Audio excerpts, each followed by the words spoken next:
नमस्कार, मनी मंत्र में आपका स्वागत है। मैं हूं पंकज पचौरी। मनी मंत्र में आज हमारे साथ में 3 बहुत खास मेहमान मौजूद हैं यहाँ पर और एक बहुत बड़ी समस्या के बारे में बात करने हम जा रहे हैं। 2010 ईयर ऑफ द यूथ यानी नौजवानों का साल की तरह मनाया गया है ये यूनाइटेड नेशंस द्वारा। और नौजवानों की सबसे बड़ी समस्या दुनिया भर में जो है वो है बेरोजगारी। बराक ओबामा अमेरिकी राष्ट्रपति जब यहाँ पर आए और उन्होंने 100 बिलियन डॉलर के जो MOUs हैं वो साइन किए और उससे सबसे बड़ी खबर उन्होंने कहा कि मेरे देश ये वापस जाएगी कि 50,000 लोगों को वहाँ पर नौकरियाँ मिलेंगी। लेकिन हिंदुस्तान में जो हालात हैं वो अमेरिका से बहुत ज़्यादा बदतर हैं। वो इसलिए कि हिंदुस्तान में अगर अमेरिका में 9.5% बेरोजगारी की दर होती है तो उनकी संख्या कम होती है। अमेरिका में सिर्फ 30 करोड़ लोग रहते हैं, लेकिन हिंदुस्तानी में जो 9.4% बेरोजगारी की दर होती है तो वो संख्या जो है वो कई करोड़ों में होती है और ये चिंता का विषय है। इसी पर बात करने के लिए हमारे साथ में प्रोफेसर VN राजशेखरन पिल्लई हैं जो कि वाइस चांसलर हैं Indira Gandhi national open university के। डॉक्टर HP कुमार हैं जो कि CMD हैं national small industries corporation limited के। और डॉक्टर अलखन शर्मा हैं director institute for human development के। और सबसे बड़ी समस्या हम आपको ये बता सकते हैं इस समय देश में क्या है, एक ग्राफिक के जरिए कि सरकार जिस अनएम्प्लॉयमेंट दर को, बेरोजगारी की दर को अपने प्लानिंग कमीशन के आंकड़ों में 2.8 और 3.6 उसमें भी अलग अलग था। जो नई स्टडी जो आई है लेबर डिपार्टमेंट की एनुअल रिपोर्ट सर्वे जो है उसके हिसाब से 9.4% है। और सबसे ज़्यादा इसमें अगर आप कहें तो नंबर 1, 2, 3, 4 पर गोवा है जहां पर कि विकास की दर बहुत ज़्यादा पिछले दिनों में रही है। पिछले अगर 5 साल को उठा के देखें तो 9.4% विकास की दर वहां पर रही है। उसके बाद में बिहार का नंबर आता है जहां पर 12% से ज़्यादा विकास की दर पिछले 5 साल में रही है।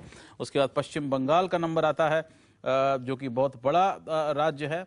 और फिर नंबर आता है पंजाब का जहां पर जिसे देश का सबसे ज़्यादा धनी राज्य अब तक समझा जाता था। तो ये नए आंकड़े जो हैं इन्होंने एक तरह से बहुत बड़ी समस्या सरकार के सामने रख दी है कि विकास अगर देश में 9% और 10% होगा, लेकिन जब तक उससे रोजगार नहीं बनेंगे तब तक समस्या वैसी की वैसी बनी रहेगी।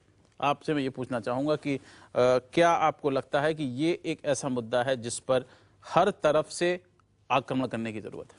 Actually, job creation is the challenge before us. We have lot of opportunities for job creation, but that is not happening in an institutionalized way. The reason is that the people who are supposed to be taking the jobs, they are not getting training in that area. We have large number of employment opportunities. Just look at the construction industry, for example. When construction industry in this country, infrastructure creation is happening in a very big way, but we do not find appropriately qualified people who are working at the construction industry. There is a big gap. Infrastructure creation. So this growth is happening without without sufficient creation of sufficient jobs. And that is precisely what is required. And then you were mentioning about the decade of innovation. In this decade of innovation, 500 million youth in this country need to be provided with skills, appropriate skills. And if you just look at the total workforce in the country also, only 5% of the workforce has some sort of a skill.